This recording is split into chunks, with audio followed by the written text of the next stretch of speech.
Parce qu'on ne sait pas on est qui quand on choisit d'étudier, quand on choisit notre champ d'études, on fait de notre mieux, mais tu sais, je veux dire, ça se passe au secondaire en général, on choisit en quoi on va étudier au cégep. Si on va au cégep, on est très jeune. Moi, j'avais 14 ans, 15 ans. Je savais pas du tout qui j'étais. La seule chose que je savais, c'est que j'étais bonne à l'école et j'avais de très bonnes notes et donc j'allais être médecin. C'était ça l'entièreté de ma réflexion. Il y avait pas plus, ça allait pas plus loin. Donc, je voulais faire médecine, en fait. Je voulais être médecin. Ensuite, je fais mon parcours scolaire. Je me suis ramassée en biochimie parce que j'avais pas les notes pour faire médecine. Et comme tous les gens qui étaient en biochimie à ce moment-là, qui veut être biochimie? Personne ne voulait vraiment. C'est ça, tout le monde fuyait en médecine dentaire. Puis en tout cas, c'était bien bizarre. Mais ça, tout le monde, on était toute une gang de gens qui ne savaient pas trop était qui. Puis comme tous les jeunes. Et puis, ben, c'est ça, au fil de mes études, j'ai pas complété le bac. C'est près à la moitié du bac que j'ai décidé de tout arrêter sans savoir du tout ce que je voulais faire dans la vie. Tout ce que je savais, c'est que je voulais plus être biochimiste.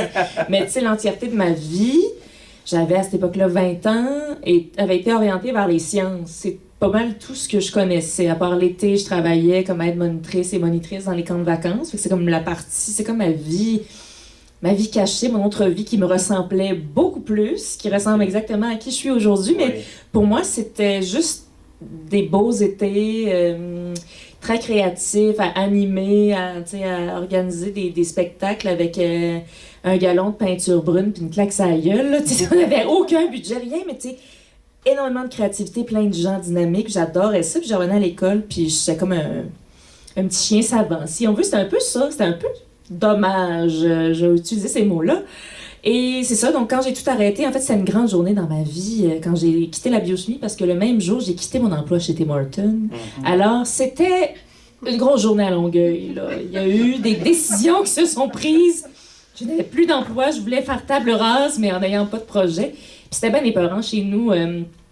Cette idée de n'avoir aucun projet, c'était pas vraiment ça, là. Ben, je pense que c'est normal, là, les parents s'inquiètent pour les enfants, mais c'était pas... Ça avait pas été vraiment célébré, cette décision-là, parce que je savais pas du tout où aller.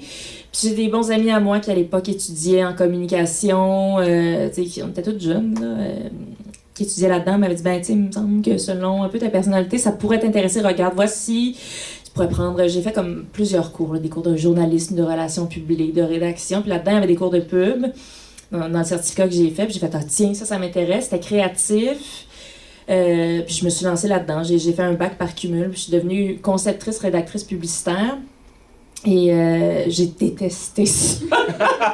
Mais tu sais, encore une fois, j'étais dans la vingtaine, je suis arrivée dans les agences de pub, j'étais pigiste, j'ai travaillé dans plein d'agences, puis j'ai vendu je sais pas combien, je sais pas combien de pubs, de pick-up, de TELUS, de téléphone, d'affaires, vraiment déprimantes, d'usines à saucisses, mais tu sais, c'était ça, j'étais junior, on me mettait ces affaires pas intéressantes, là, c'est comme ça que ça marche en pub, on travaillait la nuit, les fins de semaine, tu sais, c'était comme si la terre... L'univers révolutionnait autour de l'agence de pub. Puis moi, je prenais ça très au sérieux. Puis je suis une petite fille qui obéit vraiment au cadre, aux règles. Puis, un moment donné, j'ai fait... qu'est-ce que je... tu sais, un moment donné, je trouvais ça bien vivifiant. Je faisais une campagne pour le fromage. Puis c'est comme, c'est là. C'est le pic de ma vie. Je fais du fromage. Mais c'est ça, c'est en fait de fil en aiguille, comme j'étais pigiste. J'étais engagée, des fois pour une période d'un an dans une agence de pub. Des fois, c'était juste pour un contrat d'une semaine. Puis à un moment donné, il y a des gens de télé qui avaient besoin de quelqu'un pour écrire... c'était comme... écrire de la fiction pour des sites web, des émissions télé. C'était là, c'est à Radio-Can, c'est une émission qui s'appelait Kif Kif, qui a duré très peu longtemps. Après, c'est ce qui a suivi Watatata, je crois. Bref. Oui. Fait que j'écrivais de la fiction pour les personnages sur le web, puis là, j'ai commencé à y trouver goût, parce qu'en pub, c'était toujours très succinct. C'est des slogans, c'est des signatures. Puis tu sais, il n'y avait pas mon nom en bas. Là. Je ne pouvais pas signer sous le slogan de mon annonce de fromage, Catherine Etier. Puis je me suis rendu compte que j'aimais ça quand je pouvais donner vraiment ma couleur. Puis tu sais, j'ai développé un petit peu mon style. Fait que de fil en aiguille, je me suis mise à travailler plus...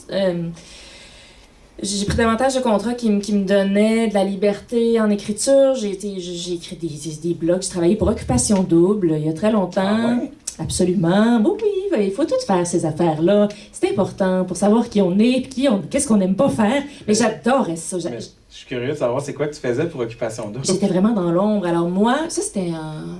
Quelle année? Genre 2008, une affaire de même. Je sais plus lequel était où, là, je me rappelle pas. Donc moi, j'allais dans les tours de TVA là, à Montréal. Je faisais les chiffres de soir et je m'assoyais dans les tours, pas de fenêtre. Puis je regardais les caméras dans les maisons pendant 8 heures. Et des fois, dans les caméras, la caméra à laquelle on me donnait accès, il n'y avait personne. Fallait que j'écrive quand même 5 articles. Alors, j'ai développé ma créativité et c'était super. J'avais énormément de plaisir parce que, premièrement, j'avais rien à perdre. Personne ne me connaissait. Puis, je veux dire, ils me laissaient vraiment carte blanche. Puis, il y a des gens qui ont commencé, qui me suivent aujourd'hui, qui ont commencé à me suivre là. Puis, c'était comme, c'est qui cette personne qui écrit? Parce que, tu sais, je me payais la traite des fois. Je me souviens, une fois, il y avait quelqu'un qui passait la mop. Tu sais, c'était une des participantes, puis tu sais, j'avais fait 5 articles là-dessus, là, puis il n'y avait rien à dire, mais tu sais, c'est ça, c'était super le fun, moi j'avais beaucoup de plaisir. Et c'est ça, après ça, je me suis mise à écrire pour Urbania, c'est un magazine en ligne, puis c'est vraiment plus là que je me suis mis à avoir une espèce de public qui me suivait, puis qui s'intéressait, puis là, ben, je veux dire, mon nom était là, j'avais une signature, j'ai développé un peu mon sens du rythme et de l'anecdote. Puis évidemment, comme toute jeune personne qui commence, je parlais de moi, puis mes expériences. Puis tu sais, c'était pas super intéressant, mais moi, je trouvais que c'était très pertinent. Et puis c'est à partir de là, en fait, que j'ai vraiment par hasard, on m'a appelé pour faire une émission à Musique Plus, parce qu'il y avait ma swing sur Urbania. Pour être collaboratrice sur une émission avec Mike Ward, une émission qui a duré une saison, qui s'appelait Ce Show, avec Mike Ward. Fait que c'est là un peu que j'ai commencé à faire un petit peu de télé, mais tu sais, j'étais pas destinée à faire ça. Puis un an plus tard, on m'a appelé pour faire Codef. Oui. Puis là, il y a eu une grosse vague un tsunami, là, ça a changé un peu ma vie, si on veut, là, parce que là, j'avais déjà, moi, décidé, j'étais ravie d'écrire pour gagner ma vie, puis c'est encore ça que je fais aujourd'hui. Mais moi, je pensais que c'était ça, tu sais, que j'allais comme... J'avais pas vraiment d'objectif clair, mais je suis comme, ça serait peut-être le fun un jour d'avoir une chronique dans un journal ou peut-être dans un magazine ou quelque chose du genre. Tu sais, j'étais un peu... on rêve tout un peu d'être Carrie Bradshaw à un moment de notre vie, mais maintenant, on regarde Sex and the City 15 ans plus tard, on se dit, non, je veux vraiment pas être cette personne-là. Mais tu sais, c'est ça, ça va être l'air bien romancé. Et donc, c'est ça, ça a comme changé un peu le monde des possibilités, là, parce que là, tout soudain, j'avais une valeur. Parce que c'est comme ça que ça fonctionne. Tant que tu décroches pas quelque chose, ben on dit, ben c'est super, vous êtes bien gentille, madame, mais on aimerait vraiment ça que vous quittiez, parce qu'on a d'autres gens à voir. C'est un peu ça, parce que j'avais déjà passé des auditions avant, puis ça avait pas bien fonctionné. Fait que je m'étais dit, bon, ben très bien, tu sais, je vais faire à l'écrit, puis j'étais bien contente. Fait que c'est beaucoup de travail, là, parce que les gens n'aiment pas ça quand je dis c'est beaucoup de chance, parce que la vie, c'est pas juste de la chance, c'est du travail, il y a du talent, mais il y a énormément de chance dans le dessin d'une carrière publique. Faut que tu rencontres la personne qui va vouloir, parce que, tu sais, j'étais pas connue, j'étais comme un peu plus vieille, tu sais, j'ai commencé à faire de la télé à 34 ans, c'est pas vieux, là, mais pour le milieu de la télé, c'est comment? Il y a cette personne qui retombe ici. Fait qu'ils ont pris cette grosse chance sur cette personne étrange que j'étais. Et, tu sais, Mike Ward aussi, à Urbania aussi, tu sais, j'avais pas d'expérience, puis c'est ça, tu sais, puis je me suis butée à plein de portes fermées aussi, mais donc, c'est comme ça que je me suis ramassée. J'ai jamais été, même aujourd'hui, une personne qui avait un plan de carrière. Je me laisse beaucoup porter par les rencontres que je fais, par je sais pas, les envies créatives que j'ai, puis j'essaie toutes sortes d'affaires. Je suis très ouverte à essayer. C'est comme ça que j'ai commencé à faire de la scène aussi. Fait que...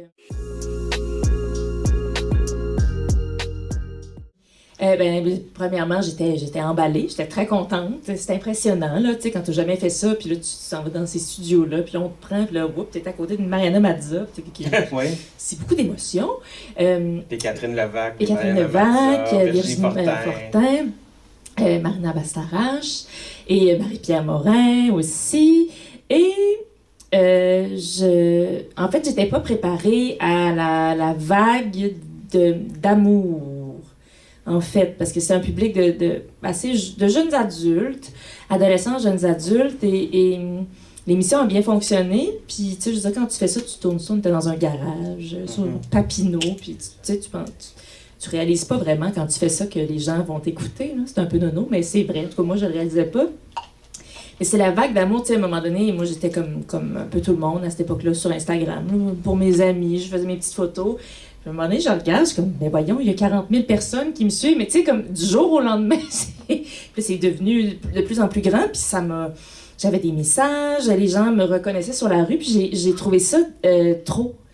OK. Ouais. Comme tu n'arrivais pas à gérer cette reconnaissance-là? Non, c'est ça. Puis pas trop de la part des gens. Les gens ont toujours été énormément gentils, généreux, doux, très respectueux. C'est pas ça, c'est que je trouvais qu'on me trouvait beaucoup trop sensationnelle pour ce que j'étais. Puis c'est pas un sentiment d'imposteur ou que je me trouvais pas bonne. C'est juste, mais mon Dieu, les gens aiment donc bien démesurément quand on fait de la télé. Puis tu sais, à un moment donné, on avait notre grosse affiche à côté du pont Jacques-Cartier. Puis je suis comme, mais mon Dieu, c'est tombé, je sais pas. Je trouvais que c'était gros. Puis j'avais même consulté pendant plusieurs mois une psychologue pour m'aider à gérer cette espèce de vague-là. On n'est pas toutes faites pareil. Il y a des gens qui vivent très bien avec ça, qui en veulent plus. Moi ça me paralysait, en fait. Je trouve que la façon dont notre système est érigé, puis tu sais, j'y contribue moi aussi, je veux dire, en tant que spectatrice, en tant que citoyenne. Il y a des artistes que j'aime, que j'admire, puis si je les vois passer sur la rue, je perds tous mes moyens, puis tu sais, je veux dire, on nous présente aussi comme des gens fabuleux, très importants, alors que c'est pas le cas. Je veux dire, il y a plein de beaux talents, mais des fois, je trouve que c'est ça, on nous met plus haut que... Oui. Où on devrait que le podium sur lequel on devrait se tenir. Et puis c'est ça, c'est un peu pour ça que j'ai écrit ce roman-là aussi. J'avais envie de parler de ce sujet-là, tu sais, du fait que c'est ça, qu'on nous trouve parfois extraordinaire alors qu'on ne l'est pas toujours, pas à ce point du moins. C'est ça. J'étais très contente parce que j'ai toujours été un petit peu en marge, parce que bon, j'ai un peu ma talle, tu sais, des sujets qui m'intéressent beaucoup, dont je parle beaucoup à la radio, c'est souvent très féministe, puis tu sais, des fois je pense que c'est peut-être un petit peu, je sais pas, on veut faire peut-être plus dans la légèreté, puis c'est bien correct, là, j'aime aussi beaucoup la légèreté, fait que j'avais comme fait un peu une croix là-dessus sur le fait de faire des trucs plus grand public. Puis ça me faisait un peu de peine, mais tu sais, j'étais comme, bon, ben, tu sais, ça fit pas, là. Je fit pas dans l'affaire. J'ai souvent fait des auditions pour des émissions, puis ça marchait pas, mais tu sais, ça, c'est tout à fait... c'est ça, là, ce métier-là, là. Faut s'habituer. C'est très rare, ça marche. Puis j'allais passer cette audition-là, puis ça a fonctionné, puis j'étais vraiment... Ça va être la 3e année que je le fais. Je reviens cette année. Puis je suis bien emballée de tout ça. J'adore ça. Puis c'est des gens qui célèbrent... beaucoup, tu sais, nous laissent assez libres aussi, là, tu sais, j'avais peur, je suis comme, oh là, tu sais, il va-tu falloir que, je sais pas, là... T'aimes cette liberté de création-là? Oui, ben, ils sont drôles, ils m'accueillent, j'ai proposé de faire des peintures, puis des dessins, puis des choses comme ça, puis, tu sais, c'est quelque chose qui accepte, je pourrais chanter si je veux, c'est ça qui est le fun, c'est que... souvent, c'est des gens que je retrouve à la radio ou sur d'autres projets, puis on vient qu'on se connaît un peu, je suis amie avec les musiciens, puis j'aime beaucoup ce plateau-là, parce que c'est très différent de ce que je fais d'habitude, puis ça me permet d'explorer autre chose aussi. Mais je me trouve très chanceuse, là, aussi, également, de faire ça. Oui. J'aime vraiment ça. J'ai très hâte de recommencer. Oui. Je pense que c'est le médium de communication qui me colle le plus. J'adore ça, j'adore la proximité avec... c'est vraiment différent de faire de la télé que d'être derrière un micro de radio. On a vraiment l'impression d'être plus proche des gens. Moi, j'aime beaucoup m'imaginer les gens dans leur voiture le matin qui vont travailler. J'aime ça, cette relation-là, que je leur parle dans le char avant qu'ils aient travaillé. Puis, tu sais, des fois, c'est comme ils sont dans le trafic ou ils sont dans le stationnement en train de sortir leur petite mallette. Puis, c'est moi qui fais le dernier bout. Puis, j'aime aussi le fait que ça ne dure que le temps d'une chronique, puis ça disparaît après. Ça disparaît pas tout à fait, parce que maintenant, avec les médias sociaux, on enregistre, puis ça circule, puis c'est le fun, parce que ça donne une plus grande portée, mais j'aime ça aussi, tu sais, que ça c'est l'instant d'une... C'est un 6 minutes où en quelque sorte, je me jette dans le vide, j'essaie quelque chose, comme un petit numéro d'humour éditorial, puis ça marche moins bien, mais je recommence la semaine d'après. J'aime beaucoup ça, cette espèce de... J'aime le muscle de l'écriture que ça a développé chez moi. Ça m'aide beaucoup, en fait, à faire de la scène, d'avoir fait cette radio, parce que j'ai pas peur, même si c'est pas tout le temps bon là, ce que je fais sur scène, mais je n'ai pas peur, moi, de casser des numéros sur la scène, d'aller sur une scène, de présenter quelque chose que j'ai jamais fait, parce que c'est ça que je fais chaque semaine. Puis on dirait, je sais pas, j'ai pas besoin de... En fait, quand je fais un numéro souvent sur scène, puis souvent pour moi c'est genre 6 fois, je trouve que c'est vraiment beaucoup trop. Puis je suis comme tout le monde l'a entendu, personne n'a entendu, évidemment, personne ne sait, mais j'ai envie d'écrire d'autres choses, de faire autre chose. Fait que moi j'aime beaucoup l'idée de présenter les choses une fois. Oui. Ça me plaît beaucoup, mais la radio c'est vraiment mon médium préféré, puis j'espère vraiment avoir la chance d'en faire toute ma vie, là. J'aime beaucoup ça.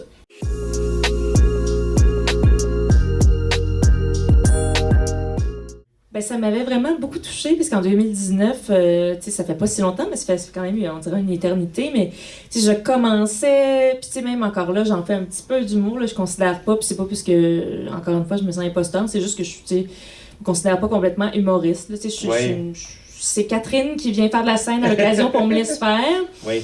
Mais tu sais, là, je débutais, puis j'avais été vraiment touchée d'être accueillie par cette industrie, en fait, de pas être...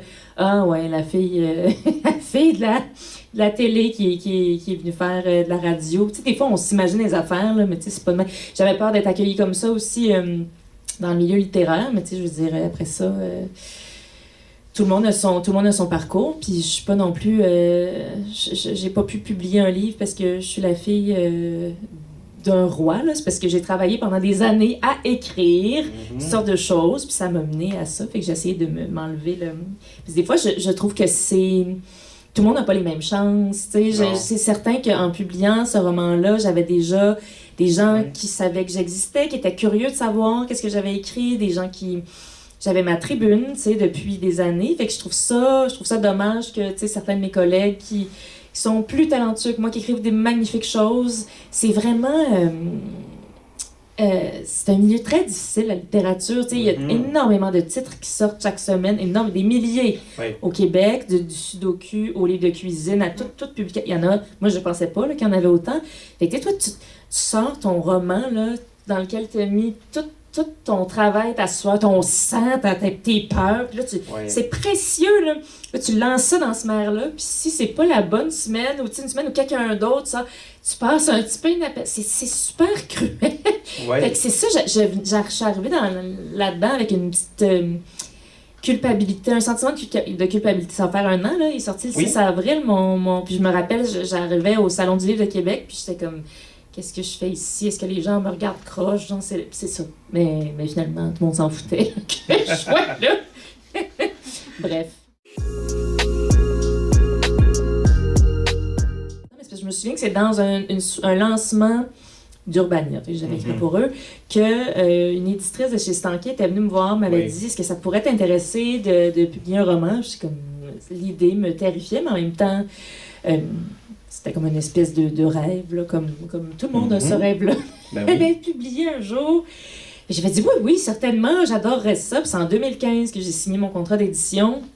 Et cette même année-là, il y a Codef qui a commencé. Puis là, c'est ça, tous mes problèmes à gérer, cet amour-là. Puis la radio est arrivée. Puis là, je me suis mise à avoir très, très peur d'écrire ce roman. Parce que je savais pas du tout comment m'y prendre. Puis tous les prétextes étaient bons pour ne pas l'écrire. Fait que j'ai reporté. J'ai même essayé de sortir de ce contrat, puis j'avais honte. Je suis pas capable d'écrire ce roman. J'ai signé, mais là, j'ai trop peur. Puis, évidemment, ils sont habitués de gérer les gens comme moi, qui ont peur. Apparemment, je suis pas toute seule à avoir peur ou à avoir besoin de temps. Puis c'est ça, à un moment donné, c'est en 2020.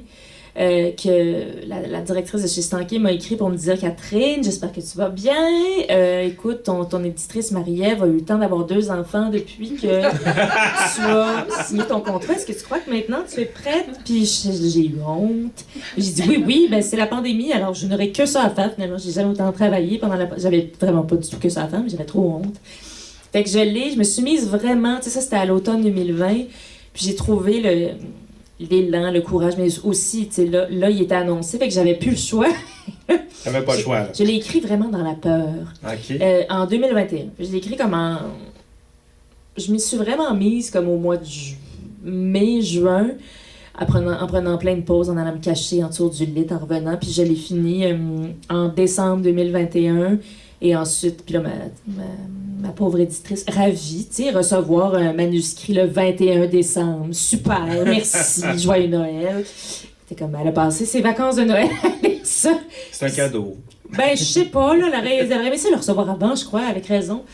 C'est ça. Puis après ça, il est passé la phase de révision, puis il est parti chez l'éditeur fin février. Ça s'est passé très vite, puis il est sorti le 6 avril. Fait que j'ai comme... C'est très flou dans ma tête, l'époque d'écriture de ce roman-là, parce que je l'ai comme écrit...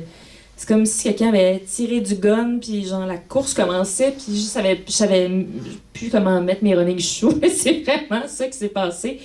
J'ai fait confiance au fait que je savais pas du tout ce que je faisais, puis j'ai compris que toutes mes amies artistes, qu'ils soient humoristes, musiciens, chanteurs, peintres, ne savent pas non plus ce qu'ils font. Mm-hmm. Personne sait. C'est ce qui m'est confirmé, là, même si on fait du temps, plus d'expérience. Il y a personne qui peut jamais savoir c'est ce qu'il fait, va résonner chez les gens, va être bien accueilli, va décevoir.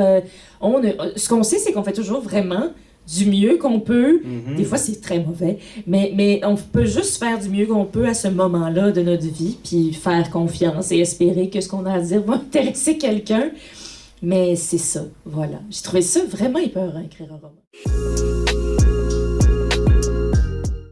J'ai pas beaucoup de temps pour le faire. À la radio, pas beaucoup de temps. Télé, pas beaucoup de temps. C'est toujours... On précipite. C'est toujours trop long, mes affaires. Puis c'est bien correct. C'est comme ça que ça fonctionne. Mais des fois, je me dis, mon Dieu, j'ai-tu eu le temps de dire quelque chose ou j'étais juste là?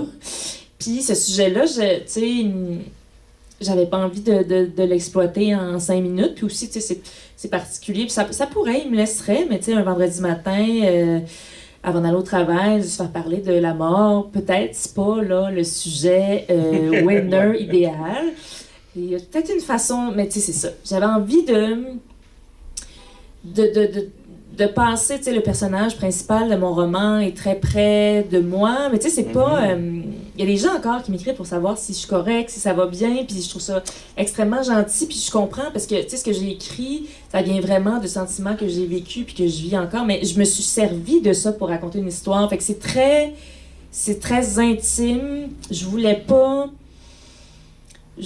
pas costumer ça, adoucir, je voulais aller dans le laid, je voulais aller dans l'effrayant, dans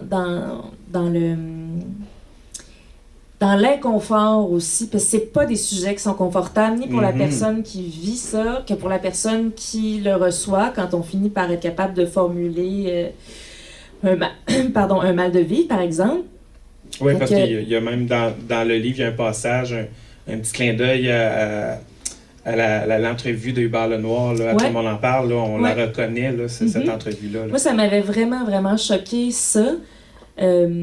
Cette entrevue-là, puis Hubert Lenoir en a reparlé récemment, puis lui aussi, c'est sûr, ça l'a choqué, c'est lui qui l'a vécu, mais à ce moment-là, c'était en 2018, il est passé à Tout le monde en parle, puis de façon tout à fait inattendue, puis je pense que lui aussi, là, c'était inattendu, c'est juste sorti de lui, il a dit que des fois, il avait envie de se crisser en feu, quelque chose comme ça, il y avait un contexte, là, le contexte précis m'échappe, mais tu sais, c'était pas une blague, tout le monde a senti que c'était grave, que c'était vrai.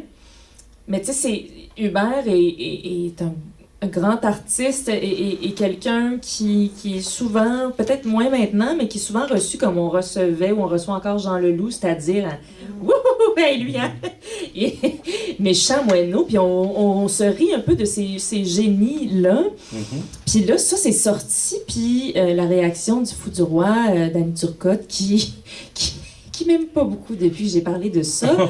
mais bon, c'est pas pour m'attaquer à lui, c'est parce que sa réaction est la réaction naturelle de plein de gens. Il a dit, ben voyons donc, dis pas des affaires comme ça. Ouais. Parce que, tu sais, c'était inattendu sur le plateau, là. Personne n'attendait à ce que quelqu'un lance un appel à l'aide, dise, j'ai envie de me tuer tout le monde. C'était pas ça. Puis il a comme dit, en fait, un peu de se taire, puis que c'était pas drôle de dire ça. Puis c'est un peu ce que les membres d'une famille, les proches ont tendance à répondre, parce qu'on veut pas que la personne qu'on aime ait envie de se tuer, là. On veut juste qu'elle sache que demain, ça va être mieux, la vie vaut la peine d'être vécue, puis... Mais ça n'arrête pas, là, les problèmes, la douleur, la souffrance. Fait que c'est extrêmement violent de se faire dire quelque chose comme ça. Puis quand j'ai vu ça à la télé, puis je me sentais... C'est comme si c'est à moi que Danny Turcotte avait dit ça. Puis ça m'a comme révoltée. Puis j'avais envie de parler de ce thème-là, mais ça a vraiment été la bougie d'allumage pour OK, c'est exactement ça, le thème de mon roman. Moi, j'ai décidé de suivre mon instinct, de faire exactement comme j'avais envie. C'est pour ça que c'est un peu déconstruit. On dirait que c'est sur les breaks, la première moitié du roman. C'est très stroboscopique, mais c'est ce que j'avais envie de faire. Puis c'est mon roman. Ben oui. Fait qu'il n'y a pas de problème, j'ai le droit. Tout le monde a le droit de faire ce qu'il veut. Ça a dérangé un petit peu. Okay. Certaines critiques étaient comme, mais c'est pas une romancière, c'est pas un roman qu'elle a écrit, c'est des chroniques. Je suis comme... Who cares? Ben oui. C'est mon roman, je peux l'écrire comme je veux. Ben oui. Puis c'est ça, je trouvais le fun, c'est justement de me permettre ces espèces de liberté-là. Puis en fait, la façon dont c'est écrit, c'est exactement ce qui se passait dans ma tête, tu sais, quand ça allait moins bien, puis que je vais porter ça à ce personnage-là. Fait que... C'est sûr que je me suis beaucoup inspirée de choses que j'ai vues, que j'ai entendues, que j'ai ressenties, mais... il y a énormément de fiction aussi, mais c'est sûr qu'on peut reconnaître des situations. Je trouvais que passer par mon milieu pour critiquer en fait le fait qu'on ne connaît finalement jamais les gens, même ceux qu'on côtoie, des collègues de travail, tu peux pas toujours savoir s'il y a quelqu'un qui... On pense que tout le monde va très bien, puis gère ses affaires, puis il y en a qui sont, je sais pas, au bord de la faillite ou que ça va pas du tout, qui ont des enjeux de santé mentale, mais qui sont habitués de fonctionner dans le cadre du travail, puis ils sauvent pas. Puis tous les jours, t'es à côté de cette personne-là, vous faites des petites blagues, vous dînez ensemble, mais vous avez aucune idée de ce qu'elle vit. Je trouve que notre milieu de la télé, des apparats, ben c'est un peu ça. T'es comme, mon Dieu, qu'elle est extraordinaire, cette femme. Quand tu la connais un peu, t'es très déçu. Puis comme moi, ça va pas du tout. Fait que voilà.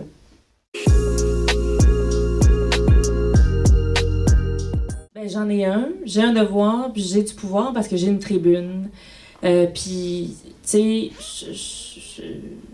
j'ai le droit de faire ce que je veux avec cette tribune. Je peux l'utiliser pour faire du bien, faire plaisir, m'amuser, juste faire rire. Je pourrais faire ça aussi. Mais j'ai accepté de m'associer au regroupement des maisons parce que c'est une cause qui me rejoignait. C'est des femmes... Ça, c'est des femmes extraordinaires. Ouais. Ce sont toutes des femmes extraordinaires. Et... en plus, je veux dire, on a vécu, on le vit encore, mais pendant la pandémie, les femmes se faisaient assassiner chaque semaine.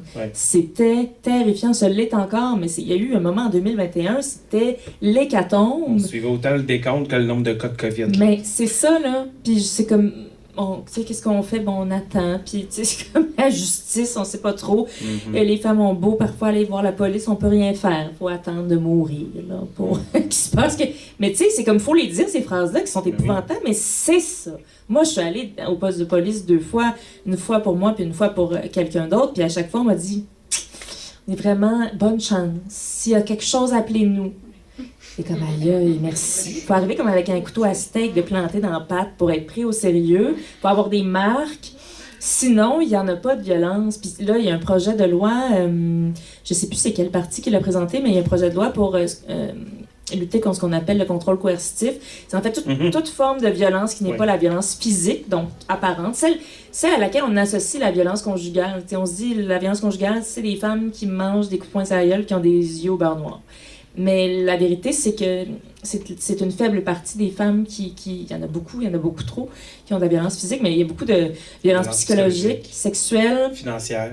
Oui, économique, verbale. Fait que c'est tous les comportements En fait, c'est ça. Si un policier répond à un appel chez quelqu'un, puis que la femme, finalement, on se rend compte qu'elle a pas accès à aucun compte bancaire, puis qu'on réussit. Puis encore là, tu sais, c'est extrêmement compliqué là, à prouver les maudites preuves, mais je veux dire, il y a quand même plus de pognes que de seulement associer ça à la violence physique. Fait que bref, tout ça, je suis en train de vous parler de violence conjugale, mais c'est ça, tu sais, c'est ça. Ça m'anime beaucoup, puis il y a beaucoup d'éducation, énormément d'éducation à faire, justement, pour que les femmes qui sont victimes de violence soient au courant qu'elles sont victimes de violence, parce qu'il y a énormément de femmes qui vivent dans des couples toxiques, des couples dangereux, mais qui ne savent pas, qui estiment que les victimes de violences conjugales, c'est pas elles.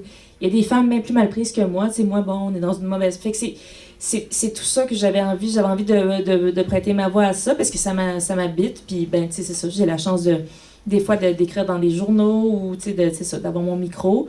Puis oui, je pense que tous les artistes, à divers degrés, on n'est pas obligé, tout le monde n'est pas obligé d'être toujours engagé, puis mais je veux dire, en ce moment, il y a bien des dossiers dans lesquels ça va moyen, là. Fait que je veux dire, quand tu as la chance d'être souvent à la télé, d'être sur une scène, de gagner un prix, ce n'est pas que gâcher un gala, que de simplement lancer un message, un appel à la population sur une chose qui te tient à cœur. Les gens t'écoutent, les gens t'estiment, les gens ont confiance en toi.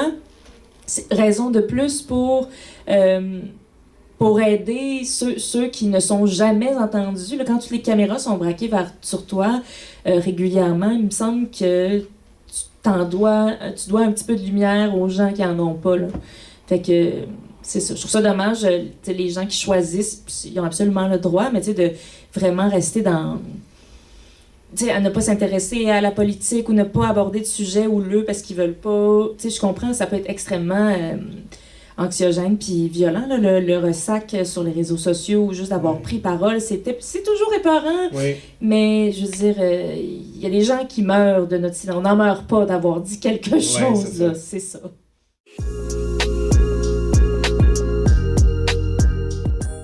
C'est toute moi qui choisis, en fait. Puis je dirais, c'est la partie la plus stressante du travail, c'est de trouver mon sujet. Il y a des semaines où j'ai rien à dire sur rien. Puis tu sais, je veux pas...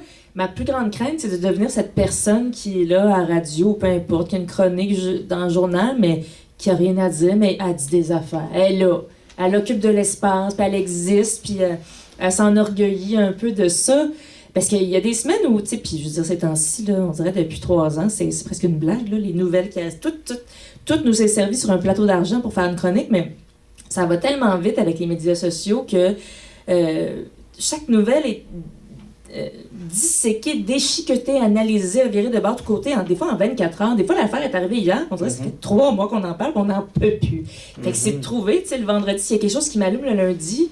C'est rare que c'est encore pertinent, mais c'est vrai, c'est rare que c'est encore pertinent le vendredi. Puis des fois, tout simplement, il y a plein d'excellents sujets, mais moi, j'ai pas d'angle, ou je me sens pas assez outillée, ou j'ai rien à dire d'intelligent. Fait que c'est ça, c'est souvent, des fois, j'ai des petites banques de sujets, des idées que j'ai pour justement les semaines où l'actualité ne m'inspire pas ou me déprime trop. Des fois, je suis juste pas capable de parler de certains sujets parce que ça...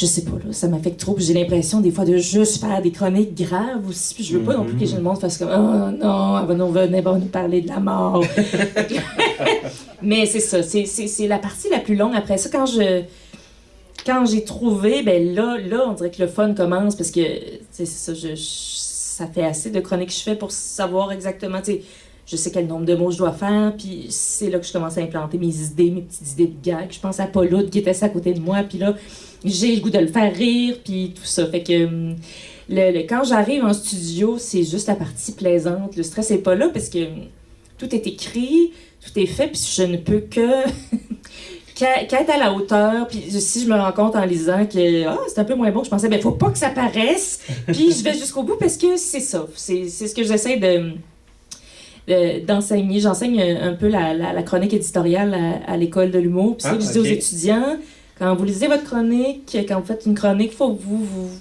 croyez comme... imaginez que vous êtes Queen Latifah dans le Bronx et vous êtes... c'est la meilleure chronique qui a jamais été lue sur la Terre. Vous ne devez pas abandonner en cours de lecture. Moi-même, ça m'arrive encore. Des fois, je suis comme... Tu sais, des fois, il y a... tout se passe vite. T'es comme, y a-tu quelqu'un qui écoute? Tout le monde trouve-tu que c'est pas? Tout ça dans ta tête pendant que tu parles. Mais il faut pas écouter ces voix-là. Faut y aller comme si on était Tina Turner. C'est un autre exemple que je donne. Au sommet d'une montagne, un soir d'orage.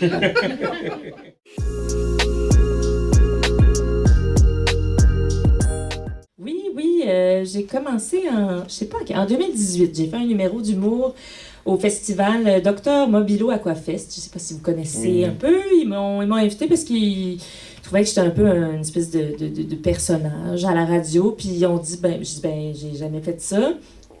Ils ont dit, pas de problème, tu fais ce que tu veux. Fait que moi, je suis montée sur scène avec mes feuilles, puis je fais encore ça, d'ailleurs. Les gens acceptent. Et voilà, bien timidement, j'ai fait ça. Puis l'année d'après, j'ai fait 1 heure de spectacle à Mobilo encore. Puis là, cette année, je présente ma 3e heure. Mais c'est ça aussi, je fais ça, mais je la fais juste une fois. Ben là, cette année, je la fais 2 fois. Mais je trouve ça le fun. C'est un peu nono, mais je trouve ça le fun de faire 1 heure de spectacle avec les gens. Puis après ça, fallait juste être là. Puis c'est terminé, puis on passe à autre chose. L'idée de faire une tournée de, je sais pas, là, c'est quoi mettons, je sais pas, 100 spectacles, avec le même spectacle. Peut-être qu'un jour, je le ferai. Mais on dirait qu'en ce moment, c'est pas que... J'aime vraiment ça. Moi, c'est beaucoup de travail, là. Écrire 1 heure de spectacle, le faire juste une fois, mais je trouve ça le fun. C'est comme quelque chose qui reste dans notre tête.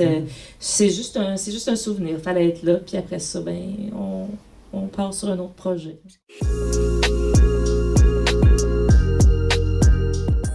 Écrire un roman, on peut se perdre. En fait, tout est possible sur une scène. Des fois, on pense qu'il y a une seule forme. Il y a le stand-up. Mais ce que je fais, c'est vraiment entre le stand-up et le théâtre, un peu sur scène. Mais le roman, c'est qu'on peut vraiment prendre le temps. C'est le luxe du temps de décrire. Si tu veux décrire le motif d'une nappe, les broderies, l'ambiance, l'odeur, l'éclairage, les sons, moi, j'aime ça. J'aime les auteurs qui arrivent à écrire le silence aussi, j'admire ça, j'aime ça, le plus de détails, j'aime qu'on sache exactement on est où, puis ça sur scène, c'est une question de rythme, il faut suivre aussi, il faut que tu t'adaptes au public, tu peux être le même soir, c'est-à-dire tu peux faire le même spectacle dans la même ville, dans la même salle, et avoir des réactions, des publics complètement différents, des fois ça marche pas du tout. Même affaire le lendemain, c'est l'apothéose. Fait qu'il faut que tu t'adaptes. Il y a vraiment une relation avec une réaction immédiate. C'est vivant, c'est de l'art vivant. Fait que c'est très différent la façon d'aborder ça. Puis je parle quand même de choses. J'aime aussi créer de l'inconfort sur scène. J'aime ça. J'aime faire rire les gens, là, ça me rassure beaucoup, mais j'aime ça aussi des fois que ça devienne extrêmement bizarre. Provoqué? Oui, provoqué, mais tu sais, mon premier numéro d'humour que j'ai fait un hommage à Jacques Languirand en le présentant comme un pédophile notoire, parce que c'est ça qui est arrivé. On se souvient du beau monsieur avec les beaux sourcils, mais on a appris quand il était dans, je sais pas, sa dernière année de vie, quelque chose comme ça, que finalement, c'était pas un monsieur sensationnel, là, c'était pas super, puis peu avant que j'écrive ce numéro-là, il était décédé, puis il avait lui-même, confessé tout ça, là, c'était pas des candidatons, fait que, puis il y avait des hommages à Radio-Canada de monsieur Languirand, puis c'est comme, il est là, c'est parce qu'il commence, c'est un peu bizarre, là, on vient d'apprendre ça. Fait que je sais pas, ça m'avait inspiré, puis j'avais essayé ça, puis ça, tu sais, pas tout le monde qui aime ce genre d'humour-là, mais ça m'avait fait beaucoup rire d'écrire ça. J'avais un grand poster de Jacques Languirand, j'avais mis une couronne de fleurs. C'était un hommage merveilleux. Mais c'est ça, écrire un roman, j'ai trouvé que c'était un exercice, c'est l'exercice le plus intime que j'ai fait, même si, tu sais, pas nécessairement parce que je parlais de choses, de sujets tragiques comme le suicide ou la dépression, puis parce que c'était assez près de moi, mais c'est surtout, c'est ça, il y a comme... Tu sais, c'est un des seuls... Je sais pas, là, je peux pas parler pour les autres, mais pour moi, ça, c'était à moi, ça m'appartenait, là. Il y a pas de metteur en scène. Bien sûr, il y a mon éditrice qui lit l'ensemble de la patente, puis qui me dit, ça n'a pas de sens, ou ça, je suis pas certaine. Mais tu sais, on m'a laissé essentiellement écrire tout ce que je voulais. T'es absolument responsable de tout. Tu peux pas blâmer personne. Tu peux pas dire on a manqué de budget pour ça, puis là on m'a pressé. Puis non, t'as tout l'espace que tu veux. C'est le média qui m'a commandé le plus de vulnérabilité, je dirais. Puis je pense que c'est comme ça qu'on devient un bon artiste, j'imagine. C'est ça, en essayant pas d'écrire ce qu'on pense qu'on veut écrire, mais en prenant des petits risques là, avec soi-même. Puis c'est ça, c'est très différent que d'écrire pour la scène, même si en même temps, il y a plein de points en commun. Là, j'imagine toujours que je parle à une personne. Tu sais, je pense à la personne qui me lit, je sais pas, dans son sofa ou dans le métro. Tu sais, il y a comme... Puis elle, même si j'essayais un peu le mieux possible de décrire, parce que j'aime beaucoup les longues phrases, puis les petits détails, de décrire tous les décors, tous les lieux, toutes les atmosphères. Tu sais, la personne, elle prend ton histoire, puis l'histoire se déroule dans sa tête, puis chacun a son histoire. Fait qu'il y a quelque chose de... C'est comme une relation avec plein d'inconnus, très différente que la relation avec plein d'inconnus que j'ai à la radio aussi. Là, je parle à une personne à la fois, mais c'est ça. Quand j'écris pour la scène, je pense toujours à une salle pleine, idéalement. Là. Je pense à des gens. Mais quand j'écrivais, c'était vraiment, c'est ça, one-on-one, comme si je parlais à... Je racontais une histoire à quelqu'un que j'aime, en fait. C'est comme ça que je réussis à écrire là, quand je doute ou quand j'ai peur. Tu sais, quand avoir peur, c'est penser que personne va lire ton affaire ou pourquoi je me suis embarquée là-dedans bâtard. Mais je pense toujours à une ou deux amies à moi qui m'aiment, quoi qu'il advienne, qui me trouvent pas parfaite, là, mais qui me trouvent très conne. Et qui trouvent, tu sais, avec qui j'ai le droit de me mettre des bobettes sur la tête, puis de dire des niaiseries. Fait qu'avec ces gens-là, je me sens en sécurité, puis c'est comme ça que j'écris tout le temps les meilleures affaires. Quand je m'adresse à mon amie Marie-André, par exemple, que je sais qu'elle sera pas dans le jugement, elle va rire aux endroits où je pense que c'est drôle. Puis c'est quand on est le plus près de soi, je pense qu'on est le meilleur, puis c'est en écrivant à ces amis-là, pour ces amis-là, que je suis le plus près de moi. En fait, moi, ça, c'est mon truc pour écrire, là. À chacun son truc, mais quand je me mettais à penser à...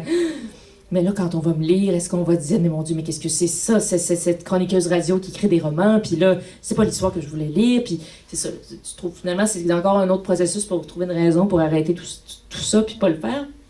Fait que c'est ça, j'essaie de me ramener, de couper le bruit, de me ramener à, OK, mais qu'est-ce que tu as envie d'écrire, puis quoi qu'il advienne, va jusqu'au bout, puis si jamais c'est très mauvais, gars, on le publiera pas, puis c'est tout. C'est ça, mon éditrice aurait pas été contente, mais en bout de ligne, c'est ça aussi, là, ce n'est qu'un roman. Faut quand même pas paniquer, puis se dire ça, puis il n'y a pas un auteur qui se dit ça, c'est juste un roman, mais en bout de ligne, c'est ça aussi, il faut avoir comme l'humilité de dire, là, il est plus à moi, ça se peut que personne ne le lise. Puis c'est terrible, parce qu'on y met tellement de temps, mais c'est un exercice très bizarre que de laisser aller son enfant, parce que tu sais pas. Après, c'est ça, il appartient aux lecteurs qui voudront bien le lire, puis des fois, ça fonctionne pour toutes sortes de raisons, puis des fois, ça fonctionne pas du tout, puis pas nécessairement parce que c'est pas une bonne œuvre. C'est très bizarre.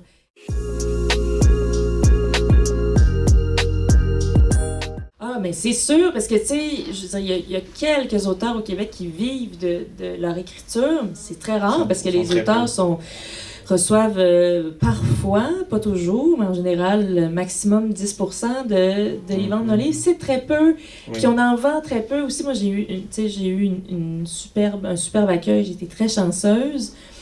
Mais tu sais, en général, je sais pas, là, c'est quoi les chiffres, là, mettons, entre 500 puis 2000, je sais pas, quelque chose comme ça, là. Fait que, tu sais, faut vraiment que t'écrives parce que t'as envie d'écrire cette histoire-là, puis t'as envie de laisser cette affaire-là exister après toi. Mais c'est fou, là, comment est-ce qu'il y a des auteurs qui en ont écrit 20 romans, puis à chaque fois, c'est ça, tu sais, c'est très précieux, tous ces lecteurs qui vont louer et acheter ton roman, mais tu sais, c'est ça, là, tu vas même des fois, tu vas même pas payer un tiers de ton loyer avec ça. C'est fou, là, ouais. Tu te dis, aïe, aïe, tout ce travail, puis t'es la dernière personne au bout de la chaîne à recevoir un petit morceau sur ça. Je trouve ça assez fascinant, mais je sais que les auteurs se battent très fort là, pour changer cette situation-là, ouais. Mais c'est horrifiant. Faut vraiment être passionné puis avoir envie de poursuivre. Puis je comprends absolument tous les gens qui, à un moment donné, arrêtent. On dit, ben, pourquoi t'as arrêté? Ben, crime, parce que c'est extrêmement difficile. Tu sais, tu mets ton âme là-dedans, puis c'est ça, c'est pas... ça rayonne pas toujours comme on veut. Difficile, mais évidemment, une fois que ça a été fait, puis en fait, une fois que je l'ai tenu dans mes mains, je fais, c'est vraiment le fun, là, c'est mon ego qui parlait, puis j'ai dit, je vais en faire un autre, encore mon ego qui parlait. Et j'ai débuté un deuxième projet. On va voir si j'en viens à bout, puis si je trouve que c'est bien bon. Mais là, tu sais, en fait, c'est pas mal en revenant de cette tournée des bibliothèques que je vais m'installer pour m'y mettre plus sérieusement. J'aimerais ça beaucoup que ça soit probablement, là, c'est peut-être tôt, mais on dirait que c'est ça que j'ai le goût, que ça soit le printemps prochain qu'il sorte. Fait que on va voir si j'y parviens. J'en ai glissé mot à mon éditrice, puis je sais pas ce qu'elle s'est dit dans sa tête, genre, voyou, bête, on se revoit dans 8 ans. Mais elle m'a dit, très bien, d'accord, nous allons le noter. Fait que voilà, c'est ce que j'aimerais.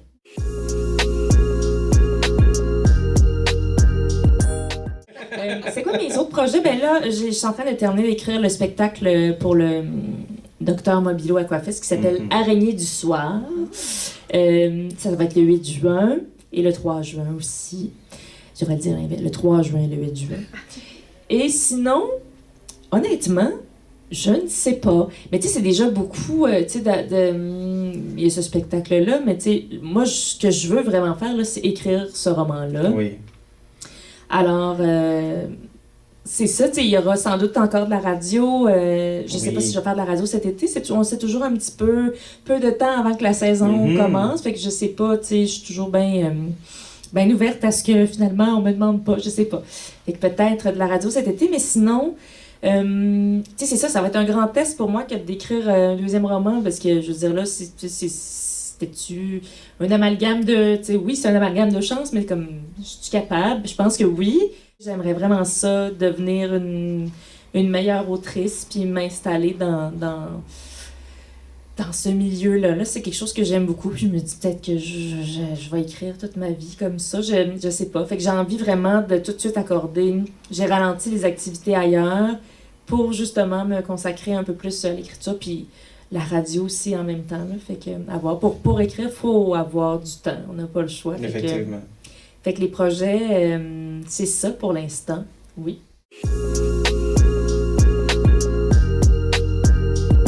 En radio, c'est beaucoup ça, c'est vraiment... On le sait, là, souvent, les animateurs, des fois, sont sous le choc, avec raison, comme, OK, j'ai quasiment appris dans les journaux que je perdais mon poste de morning man, c'était un peu brutal, fait que les gens qui t'accompagnent aussi, là, les têtes sont... C'est ça qui est arrivé avec Gravel le matin. Ouais. Moi, j'avais appris dans les journaux. C'est poche, ça. Particulier, c'est comme ça.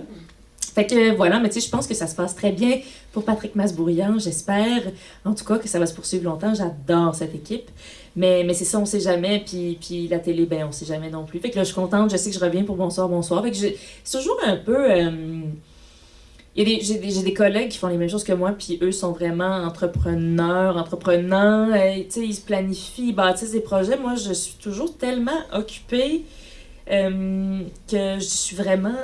entre 2-3 mois d'avance. Puis j'aime ça comme ça. Pas avoir de plan aussi, ça me permet d'essayer toutes sortes de nouvelles affaires. Puis je sais pas, mon cerveau fonctionne bien comme ça, avec cette espèce de risque auquel je suis habituée. Là, les pigistes, les travailleurs autonomes, on est habitués d'avoir cette insécurité-là. Là. C'est comme pour moi, c'est devenu normal. Là, ça m'inquiète pas de pas savoir... qu'est-ce qui va se passer au mois de décembre. Je m'imagine que la radio va se poursuivre, mais sinon, je vais faire autre chose. Je me dis toujours, sinon, je vais faire autre chose. Ben, c'est ça, là, comme tout le monde. Là. Fait que je profite de ce qui s'offre à moi là, puis on verra pour la suite. Là.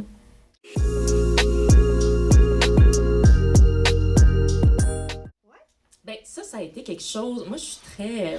j'aime pas ça qu'on me presse. Je fais un métier dans lequel je suis tout le temps pressée, tout le temps stressée, puis j'ai trouvé ça très étrange, cette expérience-là. Comme j'étais déjà une figure publique, c'est très bizarre comment ça s'est passé. Puis comment ça se passe, c'est que souvent, les grosses boîtes de production vont acheter ce qu'on appelle une option sur sur ton œuvre pour avoir les droits. Mais mon roman n'était pas sorti, qu'on demandait ça, puis moi, je le prenais pas comme un compliment parce que je me disais, vous l'avez pas lu. Moi, je trouvais ça bien insultant. Je dis, je sais pas, la moindre des choses, c'est de t'asseoir, puis de le lire, puis de voir si t'aimes. Tu sais, aucune idée, moi, c'est moi qui le prends, c'est moi le premier qui le prend. J'aimais pas ça, cette affaire-là. Et aussi, j'ai eu des propositions, parce que tu sais, c'est un milieu, le milieu de la télé, du film, ça fonctionne beaucoup avec des subventions. Il y a plusieurs périodes pendant l'année. OK, là, c'est la subvention documentaire, là. S'il y a de l'argent ou il y a une demande pour une série. Puis là, on m'est arrivé, mais tu sais, nous, on a de l'argent pour une série. Ben, OK, mais en sachant pas trop, tu sais, c'est juste, OK, ça veut-tu faire une série? Je sais pas, je comprends pas. Ça devrait pas partir de on a de l'argent pour faire ça, c'est plutôt partir. On a-tu le goût de faire quelque chose? On l'a-tu lu? Premièrement, j'étais bien insultée. J'ai dit non à tout le monde. Puis on a toujours l'impression que plus c'est mieux, mais je sais pas toujours mieux. Mais là, je suis en fait en discussion très très lente avec une belle boîte de production qui très familial. Qui a lu le roman. Ils ont lu le roman, déjà, grande étape, tout mon respect. Tu sais, la base, là, c'est... Et peut-être que... puis c'est ça, tu sais, quand on s'est parlé, j'étais très occupée, j'étais submergée par l'année que j'ai vécue. Fait que peut-être que il y aurait lieu de penser à un scénario de film dans lequel je serais bien impliquée, ou peut-être aussi qu'on aurait envie de tirer des personnages et de leur faire vivre une autre histoire. À voir, je sais pas.